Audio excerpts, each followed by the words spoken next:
pour comprendre les barrés majeurs et mineurs qui prennent leur source sur la corde de mi grave. Nous allons faire un mi majeur, donc ça vous savez le faire. Imaginez que vous faites, lorsque vous jouez mi majeur, un barré sur une case imaginaire qui serait ici. Si je pose mon doigt là, ça ne change pas le son. Maintenant, je vais refaire la position de mon mi majeur. C'est toujours un mi majeur. Si je décale d'une case, nous avons toujours la formule du mi majeur. Nous appuyons à la première case, donc là je barre toute la case. Le nom de la note située à la case numéro 1 sur mi grave, c'est la note Fa. Donc le prénom, c'est Fa. La formule, c'est l'accord majeur, Fa majeur.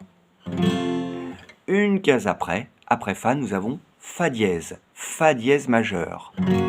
Sol majeur, Sol dièse majeur, La dièse majeur, Si majeur, Do majeur, etc.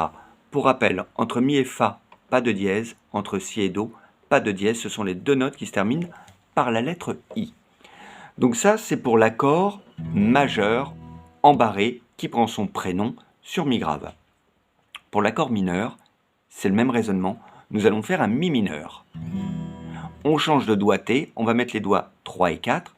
Petit barré imaginaire, c'est toujours mi mineur. Je le décale d'une case.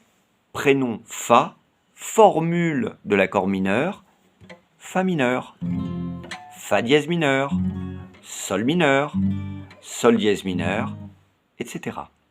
Voilà pour la compréhension d'un accord barré majeur ou mineur dont le prénom se situe sur mi grave.